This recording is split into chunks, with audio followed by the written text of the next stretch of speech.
Magandang araw mga kababayan, mga ka-viewers. Pakinggan natin itong pastor na uplok nito. Sabi niya, uplok daw ang Romano Katoliko.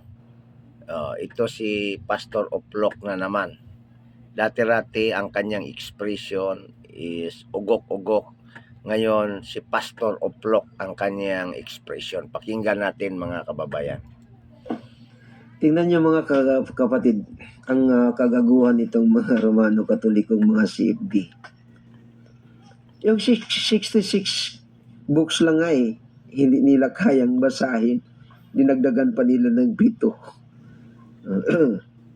Di nagiging uplok talaga sila. Ngayon, ito yon. Itong Bible na gawa ng mga Romano Katoliko, hindi po yun salita ng Diyos. Yun po yung salita ng mga Romano Katoliko. Kinopya nila Yung Bible, kinopya nila at dinagdagan nila.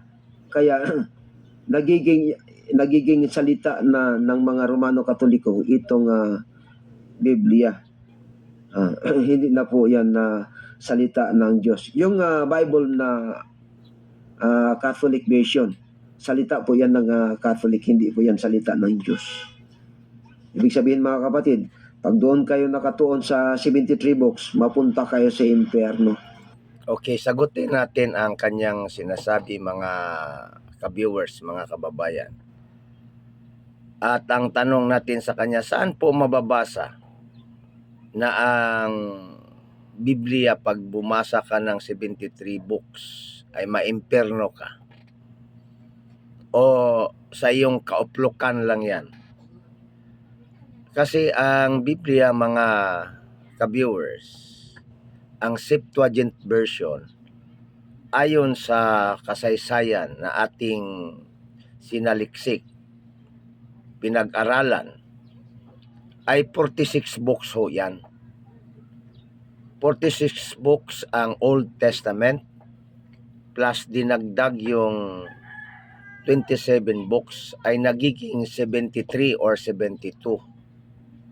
Yan po ang bilang ng tinatawag na Alexandrian Canon. Ang Masoretic text mga kababayan sa mga Hebrew, sa Old Testament, ang Masoretic text ay 36 o 39 books lamang. At kapag iyong dinagdag ang 27 books, magiging 66. Hindi nila tinanggap ng mga Hudyo ang tinatawag na 7 books dahil ito ay may criteria silang sinusunod na kailangan nakasulat sa Hebrew, kailangan nakasulat ayon sa Torah, kailangan nakasulat sa loob ng Palestina, at kailangan nakasulat ayon sa kanilang tinatawag na antiquity or sa kanilang tradisyon mga kababayan. Yan po ang dahilan kaya yung 7 libro hindi nila tinanggap, at ito po ang tinatawag ng mga protestante na apokripa. Ngunit ang King James Version mga kababayan na hindi alam ni Pastor Uplok na ito, no, ay unang labas niyan 1611 ay 73 books ho yan. Tinanggal lamang doon noong 1827 ng British government ng protestante. Dati-rati po ay ang King James Version ay 73. Hindi lang alam ng pastor na uplok na ito mga kababayan. Yan po ang reaksyon natin. Maraming salamat at magandang araw sa atin lahat.